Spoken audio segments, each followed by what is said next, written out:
What's up everyone, Speed here, and today we're going to be talking about 3 of the best carry heroes of this current patch. We're going to be looking at 3 different games, 3 pro matches, and talking about 3 carry heroes that are super powerful right now and you guys should be using in your own pubs to gain MMR at this current time. So yeah, if you're excited for these heroes and you like learning about the carry role, like and subscribe to help our channel grow, and let me know that you want to see more content about the carry position, especially videos like this, as I've never done this format before. I'm trying something new, so yeah, if you guys are excited for that or do end up liking it, like the video. And yeah, of course, as per usual, I do want to mention that I make other content, and specifically one hero I want to talk about is Earth Spirit. Now, I'm going to be mentioning this again in the future, as this is a bit off topic for a carry video, but basically what I want to mention is that I recently made an Earth Spirit course over on the gameleap website. So if you're a carry player trying to branch out and understand the other roles so you can play against them better, I recommend you check out that course. Or if you just happen to be a support player watching this video or a roaming player, it's so in-depth. Like, I go super in-depth in that video. I think it's around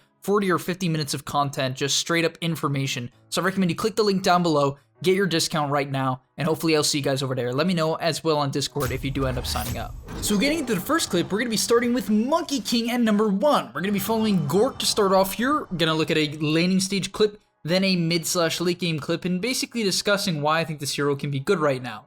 So number 1, I think Monkey King can be played as a safe laner or a mid laner, which gives you a lot of flexibility. We've seen some pro teams such as Secret picking this hero very early on into the draft as basically a flex pick, as it can go safe lane or mid, and it really kind of limits the heroes you can pick in the mid lane. I mean, think about it. You know, a hero like Ember and Void Spirit can do okay against certain monkeys, but guys, if you master this hero's laning stage, and you're, you know, in the 1k, 2k, 3k, 4k, 5k bracket, that's like all the brackets, but basically, if and they pick Ember or Void Spirit, or they pick Timber or Underlord in the safe lane, you just dominate the lane, GG, the game's over. You play high tempo, buy stat items, and snowball, and let's look at that in the Gork replay. So right off the bat here, we're going to be paying attention to a Timber lane, right? So he's against a Timber Saw, and you're going to see that he's always slowly building up Jingus. As long as you do this, I think Monkey King is a very strong laner right now. The major mistake people make with Monkey King is that they overcommit for Jingu when they can't get it. If someone gets away, let them go. If not, right, chase them down, build up your Jingu, and get the kills. And on top of that, I really want to talk about how he leverages this lane. The match ends in 20 minutes, and that's not for no reason. The main reason why this is the case, in my opinion, is purely because of a decision that Gork makes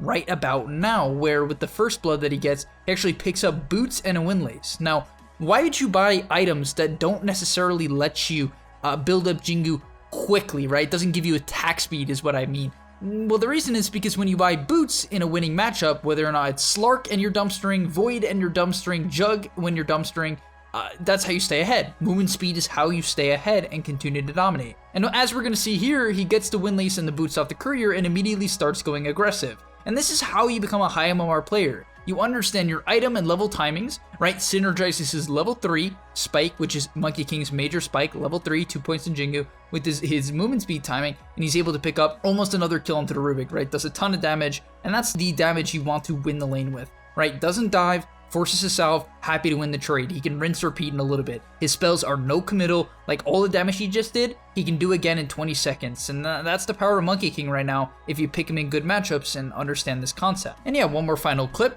Synergizing his damage with the Wyvern, he's able to secure another kill onto the Timber, and when Gork is level 10 this game, the Timber is level 8. Absolutely dumpsters him. The next thing about Monkey King that I want to mention is the fact that you can play super active. So I really like this next clip here because it talks about a lot of advanced concepts that Gork applies here. So what you're going to see is that he kills this Timber who is trying to cut waves, right? So typically when Timber is behind, he'll try to go behind towers and do some shenanigans. Now, Gork could either go back to his safe lane like most players would, or he can go to the mid lane. Now, why is it best for Gork to go to the mid lane as Monkey King? Well, that's because when he's in the mid lane, he has the option to go bottom or top. It basically frees up his movement. It's a super big deal. And as we're going to see here, even though he did not know that this engagement was going to happen in the top lane, he sees it coming, and because he's in the mid lane, he's able to shift over extremely quickly. And this is the movement of a top tier player. Most people couldn't even see that. They're like, oh, you know, like, is really moving to mid going to change the game? Absolutely. Absolutely. He also has a wand, Echo Saber, treads, windlace, basically early game items to snowball with. And I really like this. I think a lot of players don't understand when you get off to a good start, you don't necessarily want to invest that good start into big items. You can, but more often than not, from my experience, you want to invest that gold that you get with a good start into just better small items that let you continue to snowball. And yeah, he's able to win another fight for his team and continue to kill everyone, and this is how you snowball with Monkey King. In this next clip, we're going to be following 23 Savage on Morphling, and this is my second favorite carry hero right now. The reason for that is I think Morphling, if you get good at it, is so unbelievably dominant. I do want to say, actually, as a side note, let's just watch through this clip, but as a side note, I think Morphling is the hardest hero in Dota to play. A lot of people might be like, well, isn't it Meepo or Invoker? I would argue that it's actually Morphling. I think this hero, like, you have to be a lot more aware of people's spells, like what spells can be casted on you. You have so many more spells to cast, in my opinion, than Invoker. Like, managing attribute shift is far harder than being a good Invoker, in my opinion. On top of that, you literally can turn into Invoker, which is, if you watch this entire 23 Savage Morphling gameplay, he's constantly turning into the Invoker and using all of his spells. So, like, the potential of Morphling is on another level. There's also a ton of like laning tricks you can use with this hero to gain extra health. I have plenty of vids on it, or well, I think 1 or 2 that you guys definitely can learn about if you want to get into this hero. But yeah, let's look at his fight that we're about to upcoming see here. So number 1, he has some mangoes in his backpack. Very smart play here. Drops the Scotty, eats the mangoes, making sure that he's on full mana for the fight. And you're going to see it really come into play. Just the pure amount of damage that Morphling does when you have good matchups. Number 1 here, the Lycan tries to go on the back lines, and 23 Savage with the super heads up play to deal with the units as his first rule of thumb, right? Just a great idea to do. Then he turns into the Invoker, and I love this decision because whenever you shift between Morphling and Invoker, you get every single spell Invoker has invoked, right? You get every spell that has been invoked. And because of that, he can now get the Alacrity and Sunstrike, and 5 seconds later, he could have Meteor and Deafening Blast. And you're going to see that here. Cast the Alacrity on himself, which is pretty nuts because it gives him 85 attack speed and 100 damage. Do you guys see how unbelievably insane that is? On a right-clicking hero, and look at this. So he goes in, this Bane gets one shot. This Rubik, who is pretty tanky, right? He has a mech Spirit Vessel, is getting absolutely shredded, stands no chance. Great Shackle coming out into the Invoker. He even cold snaps the Lycan, which is ridiculous. Uses the Ghost Walk to get on top of him and slow him.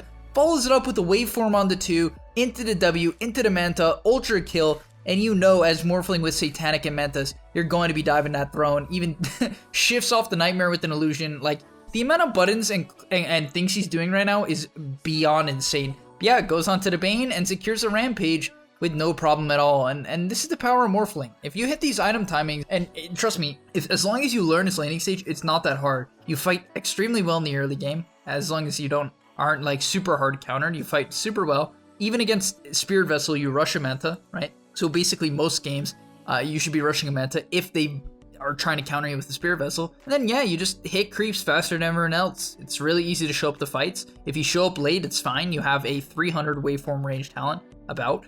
And yeah, you just catch up to everyone and slay out. But yeah, let's get into the last hero of the game. And last is my favorite carry hero to patch. And if you look at Dota 2 Pro Tracker, this hero is being picked all the time.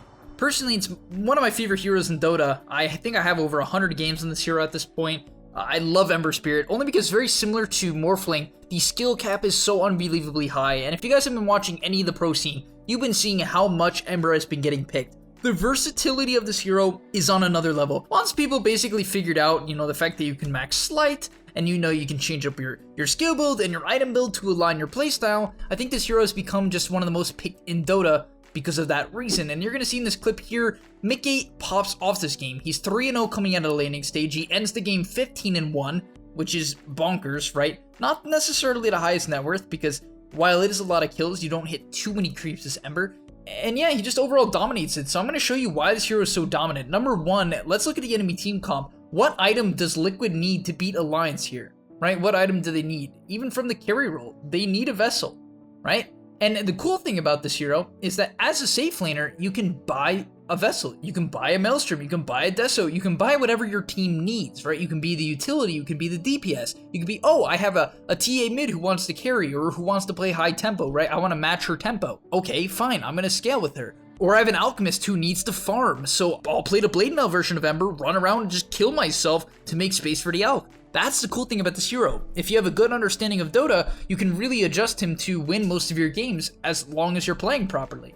And that's what we're going to see here. So the enemy team is diving bottom, his TP is short later coming off cooldown, and he's going to TP, and this is what you do on Ember. You show up to basically everything, because why wouldn't you? All your spells are like a 10-second cooldown. All you have to do is click your phase boots, remnant at someone, and it's basically a free kill. And just to be clear, I really want to make sure you guys understand what I mean by you show up to every fight. I'm not saying that you go from one fight to the next, right? You don't kill one person, then run at the next person. You might if there's a very clear next fight that's going on, but for the most part, you want to balance between the two things. You say, okay, is there an engagement I can easily show up to? If yes, fine, show up. If no, go push in a lane. And this is basically the best way to play this hero in the safe lane. You're going to scale, you're going to get levels, you're going to continue to grow, and you're also going to be able to play super high tempo, because with a wand and a vessel, you have plenty of mana to sustain this hero's actually pretty high mana intensive kit.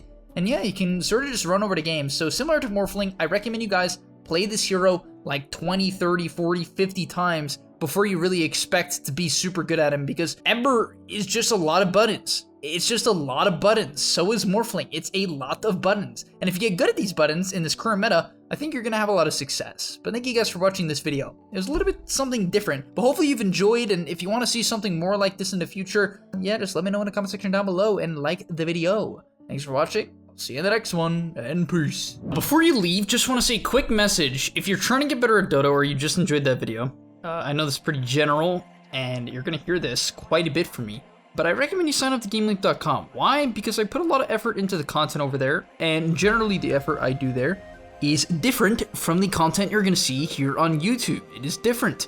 In fact, I usually go a lot more in depth on topics or into niche topics that help you get to the next level even faster. Because on YouTube, I often have to keep it more mainstream. And that's even why I'm putting it at the end of this YouTube video. That's why this is at the end, because a lot of people just watch 5 minutes, they skip through just for like the dopamine spike. But if you are interested in actually getting better at Dota, I recommend you go to the description down below, get your discount right now by clicking the link, sign up, use the discount code that you're going to see there. And I hope to see you there right now. So click it. And yeah, thanks for watching.